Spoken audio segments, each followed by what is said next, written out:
En 1951, la Libye était l'un des pays les plus pauvres au monde.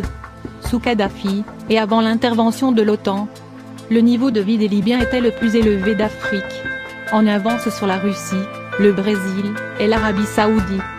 Le droit au logement pour chaque Libyen était une obligation du gouvernement. Les couples nouvellement mariés recevaient 50 000 $ d'aide pour acheter leur propre maison.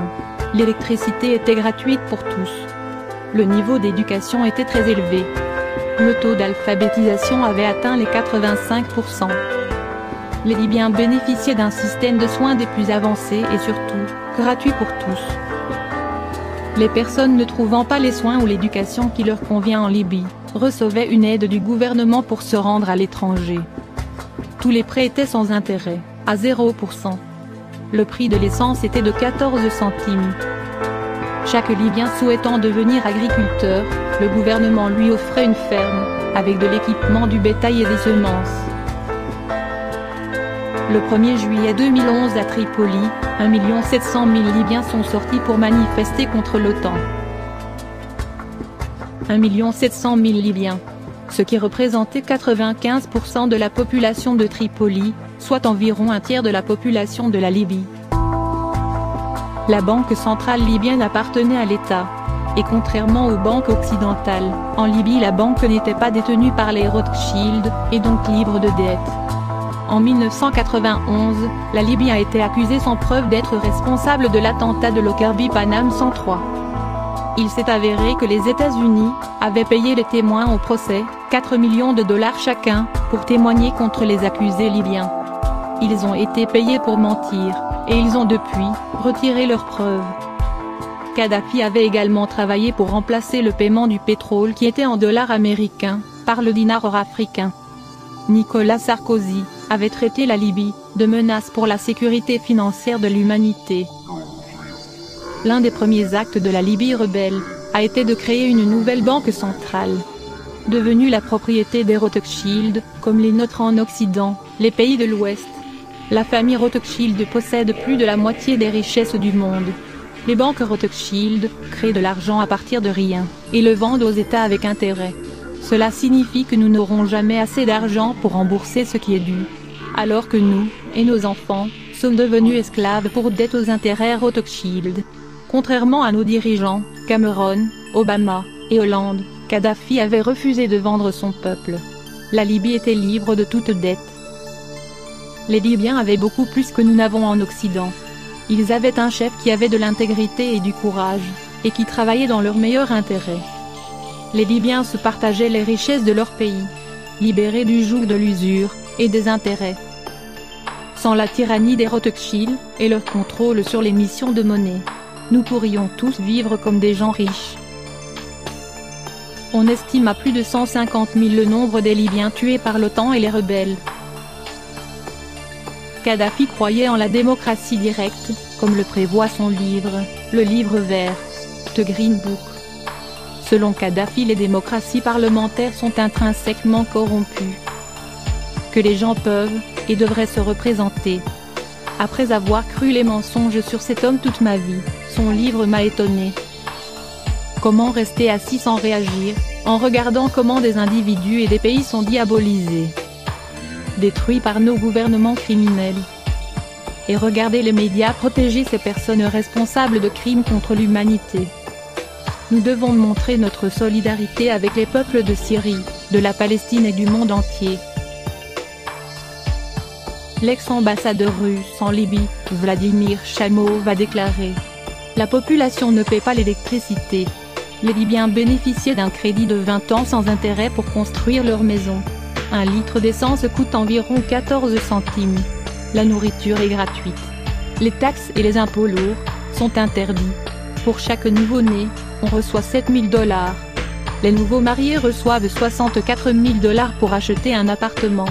L'éducation et la médecine sont gratuites. L'éducation et la formation médicale à l'étranger sont payées par le gouvernement. Il y a des supermarchés pour les familles nombreuses avec des prix symboliques pour l'alimentation de base. La vente des produits au-delà de leur date de consommation est punie de fortes amendes, parfois même de prison. Beaucoup de pharmacies offrent des fournitures gratuites. Diffuser de faux médicaments est un crime majeur. La population ne paie pas l'électricité. La vente et la consommation d'alcool sont interdites, la prohibition est une loi. Les prêts d'achat d'une voiture ou d'un appartement sont accordés sans intérêt. Les affaires immobilières sont interdites. Si quelqu'un veut acheter une voiture, jusqu'à 65% du prix est réglé par l'État. L'essence est moins chère que l'eau. Les bénéfices de la vente du pétrole sont consacrés au bien-être de la population, et à l'amélioration des conditions de vie. Beaucoup d'argent a été dépensé pour irriguer le pays avec l'eau des aquifères souterrains, et par son échelle, le système a été appelé la 8e merveille du monde. Il fournit 5 millions de mètres cubes par jour à travers le désert et a considérablement augmenté le territoire irrigué. 4000 km de pipelines sont profondément enterrés pour les protéger de la chaleur. Tout ce qui a été nécessaire au projet a été accompli par la seule Libye. Hélène Chelestuk a déclaré: la propagande occidentale a diabolisé Mouammar Kadhafi en le décrivant comme un tyran pathologique, et un ennemi implacable des aspirations démocratiques de son peuple. Ce n'est pas vrai, car il existe en Libye des mécanismes de contrôle populaire et de démocratie, il existe des conseils élus de citoyens et des communautés autonomes, comme appelées ici, des communes. Tout cela, sans bureaucratie pléthorique, mais avec un haut niveau de vie et de sécurité sociale pour les citoyens. Est-ce pour cette raison que la Libye a été diabolisée et attaquée par les puissances impérialistes? Pourquoi la Libye est-elle bombardée? La Libye qu'on décrit comme une dictature militaire de Kadhafi, est en réalité, l'État le plus démocratique du monde. En 1977, il a été proclamé la Jamaïria, qui est une forme élevée de démocratie, où les institutions traditionnelles du gouvernement sont abolies, et où le pouvoir appartient directement au peuple à travers ses comités et congrès. L'État est divisé en de nombreuses communautés, qui sont des mini-États autonomes, dans un État ayant autorité sur leur district, y compris l'allocation des fonds budgétaires. Récemment, Kadhafi a émis des idées encore plus démocratiques, distribuer les revenus du budget directement et de façon égalitaire aux citoyens. Ces mesures, selon le leader de la révolution libyenne, devant éliminer la corruption et la bureaucratie parasite.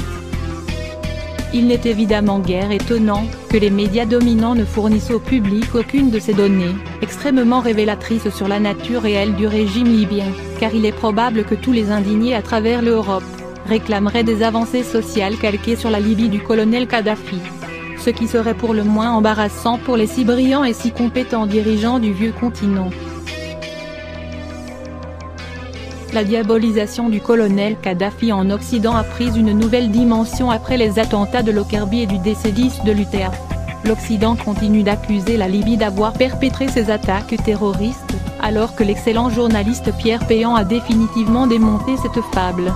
Les Libyens n'ignorent pas que le CNT est composé d'islamistes ayant servi en Irak, de personnages tels que Mahmoud Jibril, connu des lecteurs de Wikileaks comme l'un des interlocuteurs favoris des États-Unis, ainsi que des membres de la tribu Arabi, une tribu connue pour sa déloyauté vis-à-vis de Tripoli et pour sa négrophobie.